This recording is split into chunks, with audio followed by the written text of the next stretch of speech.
നമസ്കാരം. പെൺവിജയ കഥകൾ ഓർമ്മപ്പെടുത്തുന്ന സ്ത്രീകളുടെ സ്വന്തം ഷോ ഇത് red carpet. So let's begin the show. This is red carpet. രമ്യയും നിഖിലും നമ്മുടെ കൂടെ ഇന്നും ജോയിൻ ചെയ്യുന്നുണ്ട്. വളരെയധികം സ്നേഹത്തോടെ രണ്ടുപേരെയും സ്വാഗതം ചെയ്യുന്നു. ഓക്കെ, അപ്പോൾ നിഖിലേട്ട, രമ്യ, റെഡ് കാർപ്പറ്റിലേക്ക് സ്വാഗതം. രമ്യ അടുത്തൊരു കാര്യം ചോദിക്കാനുള്ളത്, ഫാമിലി അല്ലെങ്കിൽ ഈ ഒരു ലൈഫിൽ ഏറ്റവും ചലഞ്ചിങ് ആയിട്ടൊരു സിറ്റുവേഷന് ഫേസ് ചെയ്യേണ്ടി വന്നിട്ടുണ്ടോ? അതായത് ഒറ്റയ്ക്ക് ഒരു പിന്നെ ഇങ്ങനെ ഒരു മനുഷ്യന്റെ ഭാര്യയായിട്ട് 13 കൊല്ലം ഇങ്ങനെ നിക്കുന്നില്ലേ? ഇതിനെക്കാട്ടിലും 14 കൊല്ലം കഴിഞ്ഞു. ഇനി ഞാൻ എന്തൊക്കെ വേണം? ഇതിനും വലുത് വരാനുണ്ടോ? വളരെ ചലഞ്ചിങ് ആയിട്ടുള്ള പ്രവൃത്തിയിലൂടെയാണ് ഈ ചോദ്യം ചോദിക്കണമെന്നായിരുന്നു. കറക്റ്റ് അവളോടനെ എന്നോട് ചോദിക്കായിരുന്നു. പക്ഷെ എന്നാലും ഇത് തന്നെ ഇത് തന്നെ പറഞ്ഞേനെ തിരിച്ചു. Most challenging. പക്ഷെ അങ്ങനെയല്ല, അതായത് എന്തെങ്കിലും ഒരു ഇമോഷണൽ സിറ്റുവേഷൻ ഹാൻഡിൽ ചെയ്യാൻ കൂടെ ആരും ഇല്ലാതിരുന്നിട്ടും ഉണ്ടായിട്ടുണ്ട്. അത് വളരെ ഇതായിട്ട് തന്നെ പറയാം. നീലേട്ടൻ്റെ അച്ഛനെയും കൊണ്ട് 2 തവണ അച്ഛൻ കുറച്ച് നാളായിട്ട് അച്ഛന് കിഡ്നി കുറച്ച് പ്രോബ്ലമായിട്ട് അച്ഛൻ ഡയാലിസിസിലേക്കൊക്കെ പോകുന്ന ആ ഒരു സ്റ്റേജിലൊക്കെ ഫുൾ ടൈം. അന്നേരം നീലേട്ടൻ ദുബായിൽ തന്നെയായിരുന്നു. അപ്പം വീട്ടിൽ ഞാനുണ്ടായിരുന്നുള്ളൂ. അപ്പം അങ്ങനെ എനിക്ക് ശരിക്കും 2 ഇൻസിഡൻറ്റ് ശരിക്കും ഉണ്ടായിട്ടുണ്ട്. അതിന്നും എനിക്ക് വയ്യാണ്ട്. ഒന്ന്, നീലന്റെ സിസ്റ്റർ UK-ലാണ്. അപ്പൊ അവരെ നമ്മൾ വിടാൻ വേണ്ടിയിട്ട് ഞങ്ങൾ എയർപോർട്ടിലേക്ക് പോകും. അപ്പൊ അച്ഛന് അവർ പോകുന്നതിൽ ഭയങ്കര സങ്കടം. മോളുണ്ട്. അപ്പൊ ആ മോളെ ഇനി ബൈ പറഞ്ഞ് ഇനി നെക്സ്റ്റ് ഇയറിലേ കാണാൻ പറ്റുള്ളൂ. അപ്പൊ അതിന്റെ ആ ഒരു സങ്കടം. അപ്പൊ എയർപോർട്ട് എത്താറായപ്പോഴത്തേക്ക് അച്ഛൻ അങ്ങ് തുടങ്ങി. അച്ഛന് അന്നേരം ബുദ്ധിമുട്ടുണ്ട്. പെട്ടെന്ന് അച്ഛന് ബ്രെത്ത്ലെസ് ആയി. അച്ഛന് ബ്രീത് കിട്ടുന്നില്ല. പെട്ടെന്ന് അച്ഛൻ്റെ കണ്ണൊക്കെ മേപ്പോളിലേക്ക് പോയി. അച്ഛൻ നേരെ ഇങ്ങനെ ശരിക്കും ഞാൻ കാണാം, ലാസ്റ്റ് ഇതെടുക്കുന്ന പോലെ അച്ഛൻ ഇങ്ങനെ വലിക്കുകയാണ്, ശ്വാസം കിട്ടാൻ. അന്നേരത്തേക്ക് അച്ഛൻ സ്വെറ്റ് ചെയ്തു. ഇതാവണ്ട്, കണ്ണ് നിറയണ്ട. അച്ഛൻ എന്നെ ഇങ്ങനെ പിടിക്കണ്ട, എങ്ങനെയെങ്കിലും ഇതാവാൻ. അച്ഛനൊന്നും സംസാരിക്കാൻ പറ്റാത്തൊരു സിറ്റുവേഷൻ. അപ്പോൾ പെട്ടെന്ന് ഞാൻ സിസ്റ്ററിലോനെ ഡ്രോപ്പ് ചെയ്തിട്ട് അവർക്ക് ബൈ പറയാനൊന്നും നിന്നില്ല. അവളെ പെട്ടെന്ന് കയറ്റി വിട്ടിട്ട് അന്നേരം അച്ഛനും അമ്മയും പറയുന്നുണ്ട്, അച്ഛൻ കണ്ടുകൊണ്ടിരിക്കണം അമൃതയിലായതുകൊണ്ട് അമൃതയിലേക്ക് തന്നെ പോയാൽ മതി എന്ന് പറഞ്ഞുകൊണ്ടിരിക്കുക. അന്നേരം ഭയങ്കര ഒരു ഇതായിരുന്നു അച്ഛനെയും കൊണ്ട് അന്നേരം ഹോസ്പിറ്റലിൽ എത്തിക്കുക എന്നുള്ളത്. എയർപോർട്ടിൽ നിന്ന് അമൃതയിലേക്ക് എത്തിക്കണോ അതോ നിയറസ്റ്റ് ഹോസ്പിറ്റൽ? അപ്പൊ ഇവള് ആ സമയത്ത് ഒരു പ്രസൻസ് ഓഫ് മൈൻഡില് ഇവള് ആ ഒരു ട്രാഫിക് ടൈമിൽ അവള് ഓടിച്ചോണ്ട് പോയത് അങ്കമാലിയിൽ. കാരണം വെച്ചാൽ ഏറ്റവും നിയറസ്റ്റ് ഹോസ്പിറ്റലിൽ. കാരണം അമൃത ഒരു പക്ഷെ അപ്പോഴാണ് ഹോസ്പിറ്റലിൽ അവിടെ എത്തിയപ്പോഴാണ് ഡോക്ടർ പറഞ്ഞത് അച്ഛന് ഒരു ഹാർട്ട്, അച്ഛൻ്റെ ഇപ്പം ഇഞ്ചക്ഷൻ കൊടുക്കുമല്ലോ നമ്മൾ, ഹാർട്ട് അച്ഛൻ്റെ അങ്ങനെ ഒരു സിറ്റുവേഷൻ ആയിരുന്നു. പക്ഷെ ആ സമയം റോട്ടിലായിരുന്നെങ്കിൽ എനിക്ക് അച്ഛൻ അന്നേ നഷ്ടപ്പെട്ടത്. അപ്പൊ ആ സമയത്ത് ഒരു പ്രസൻസ് ഓഫ് മൈൻഡ് അതെനിക്ക് എന്റെ ഒരൊറ്റ ഇതിലാണ്. ഞാൻ വണ്ടി അമൃതയിലേക്ക് എടുത്തിട്ട് എനിക്ക് മനസ്സിലായത് ഞാൻ ട്രാഫിക്കിൽ എത്തില്ല, ഭയങ്കര പീക്ക് ട്രാഫിക് ടൈമാണ്. അപ്പൊ ഞാൻ പറഞ്ഞു, അമ്മ അച്ഛാ ഞാൻ വണ്ടി എടുക്കാണ്. അപ്പൊ എനിക്കൊരു ഇത്, ദൈവമേ എന്റെ ഒരു ഡിസിഷൻ തെറ്റരുതല്ലോ. പക്ഷെ അവരിങ്ങനെ പറഞ്ഞിട്ട് പോകണ്ട, അത് മോളുടെ കരച്ചില ഇത്. പക്ഷെ ആ ഒരു ഇതിലെ ദൈവം എനിക്ക് ആ ഒരു ഇതിൽ പെട്ടെന്ന് ഞാനത് ആ പോയ പോക്ക് എനിക്ക് ഇന്നും ഞാൻ ആ കാർ ഓടിച്ചോണ്ട് പോയത് ഞാൻ ഭയങ്കര ഇതിൽ അന്ന് അവിടെ എത്തിച്ചു. ആ സെക്കൻഡിൽ അച്ഛനെ അങ്ങനെ രക്ഷിക്കാൻ പറ്റി. എനിക്ക് തോന്നുന്നു പണ്ടുള്ള സ്ത്രീകൾ ചിലപ്പോൾ ഇതൊന്നും പരിചിതരാത്തോണ്ട് അവർക്ക് എപ്പോഴും ഒന്നില്ലെങ്കിൽ ഭർത്താവ് വേണം, അല്ലെങ്കിൽ ആങ്ങളെ വേണം, ഒറ്റയ്ക്കൊക്കെ പോവാന്ന് പറഞ്ഞാൽ അവർക്ക് ചിന്തിക്കാൻ പോലും പറ്റാത്ത കാര്യമാണ് അതൊക്കെ. ആ കാര്യത്തിലൊക്കെ രമ്യ കുറച്ച് ബോൾഡ് ആയിട്ട് കുറച്ച് കാര്യങ്ങളൊക്കെ എന്റെ ആവശ്യമില്ല. മനസ്സിലായി. കാരണം അവള് വീട്ടിലും അവളെ വളർത്തിയത് അങ്ങനെയാണ്. ഇപ്പൊ മോളുടെ കാര്യത്തിലാണെങ്കിലും ഞാൻ മനസ്സിലായി, ഞാൻ ഭയങ്കര ഒരു ബെസ്റ്റ് വൈഫിനെയാണ് കിട്ടിയിരിക്കുന്നത് എന്നുള്ളത് നമ്മൾ തെളിയിച്ചിരിക്കുകയാണ്. അതുപോലെ തന്നെ ഒരു ബെസ്റ്റ് ഹസ്ബൻഡ് തന്നെയാണ്. അതുകൊണ്ടാണ് നിങ്ങൾ ഇത്രയും നാളും വളരെ ഹാപ്പി ആയിട്ട് പോകുന്നത്. സോ അതുപോലെ തന്നെ അടിപൊളിയായിട്ട് മുന്നോട്ട് പോട്ടെ എന്നല്ലേ എനിക്ക് പറയാൻ പറ്റുള്ളൂ. ഇങ്ങനെ എനിക്ക് പറയാൻ പറ്റില്ല. ചക്കിക്കൊത്ത ചങ്കരൻ. ശരിക്കും നിങ്ങളുടെ ലവ് മാരേജ് ആയിരുന്നോ? ലവ് മാരേജ് കഴിഞ്ഞാൽ ഞാൻ രമ്യനെ നമ്മൾ നേരത്തെ ഇതുപോലെ ഷോസ് ഒക്കെ ഒരുമിച്ച് ചെയ്തിട്ടുണ്ട്. പരിചയമുണ്ട്, ഒരേ മേഖലയിലുള്ളവരല്ലേ, TV-യിൽ കണ്ട പരിചയമുണ്ട്. രമ്യനെ ഞാൻ ഇതിനു മുമ്പ് ഷോസ് കണ്ടിട്ടുണ്ട്. ഒരു ആർട്ടിസ്റ്റ് എന്ന രീതിയിൽ എനിക്കറിയാം. രമ്യക്ക് തിരിച്ചു തന്നെ അറിയാം.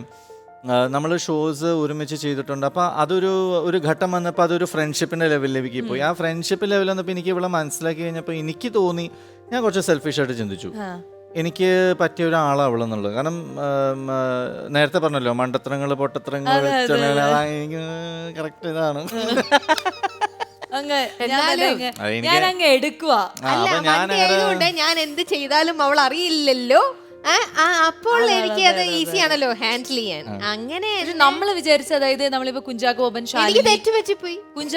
ശാലിനി എന്നൊക്കെ പറയുന്ന പോലെ നമ്മൾ വിചാരിച്ചു നിഖിൽ ആൻഡ് നിമ്മി അവര് കല്യാണം കഴിക്കും. അല്ല, ഇന്നും ചിലര് വിചാരിക്കുന്നത് ഞാൻ നിമ്മിയാന്ന.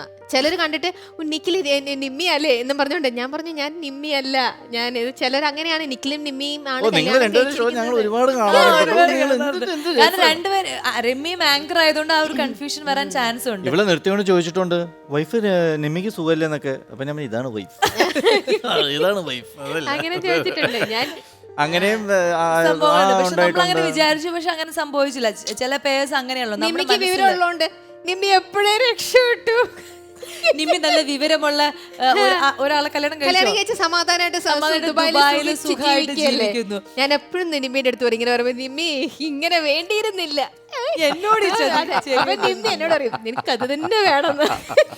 ഇന്നിപ്പോ ചെയ്യാൻ പോകുന്ന ഒരു പെർഫോമർ ഉണ്ട്, ഒരു പാട്ടുകാരി ആവാം, ഡാൻസ് ആവാം. എന്തായാലും നിങ്ങൾക്ക് വേണ്ടി ഒരു അടിപൊളി പെർഫോമൻസ് നമ്മളിവിടെ സെറ്റ് ചെയ്ത് വെച്ചിട്ടുണ്ട്. സർപ്രൈസ് ആണ്. റെഡ് കാർപ്പറ്റിന്റെ വേദിയിലേക്ക് വളരെയധികം സ്നേഹത്തോടെ സ്വാഗതം ചെയ്യാം ശ്രുതി.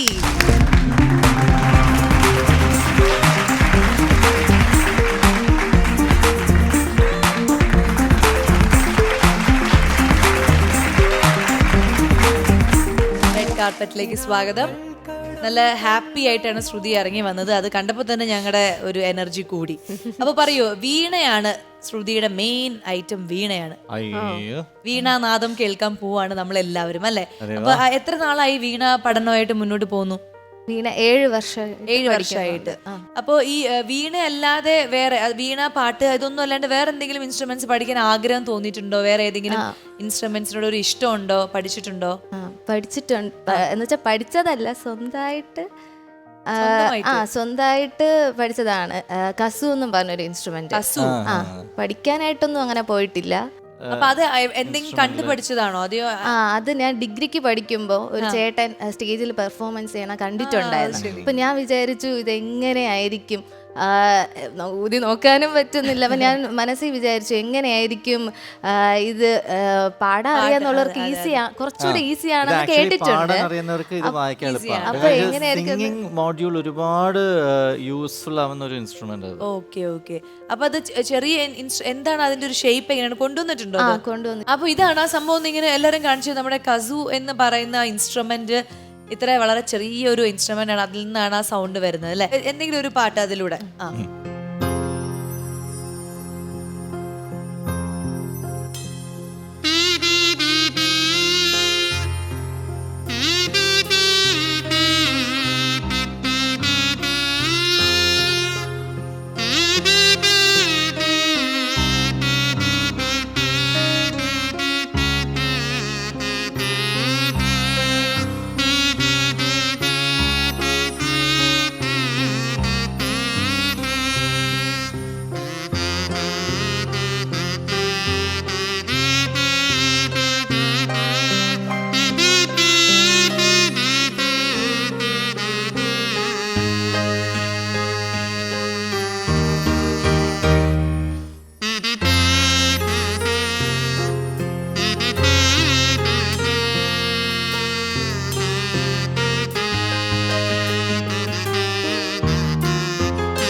നല്ല രസമുണ്ടായിരുന്നു കേൾക്കാൻ അല്ലെ? ശരിക്കും പറഞ്ഞ പോലെ പാട്ട് പാടുന്ന പോലെ തന്നെ നമുക്ക് ഇങ്ങനെ ഫീൽ ചെയ്യും. സൂപ്പർ. ഇനി നമുക്ക് കൂടെ വന്നിരിക്കുന്നവരെ കൂടി ഒന്ന് പരിചയപ്പെടാം. നമസ്കാരം, റെഡ് കാർപ്പറ്റിലേക്ക് സ്വാഗതം. ചേച്ചി ഭയങ്കര ചിരിയാണല്ലോ. ആരെ കണ്ടിട്ടാ? ഇവരെ കണ്ടിട്ടാണോ? ഇവരുടെ പ്രോഗ്രാം പണ്ട് കണ്ടിട്ടുണ്ടോ ചേച്ചി? അല്ല, സാറിന്റെ കേട്ടിട്ടുണ്ട്, സിംഗർ ആണെന്നുള്ള അറിയാം. അറിയാം. ആ ഒരു സന്തോഷാണ് ചേച്ചി. മാഡം നേരത്തെ ആങ്കർ. അതെ അതെ അതെ, ആ ആള് തന്നെ.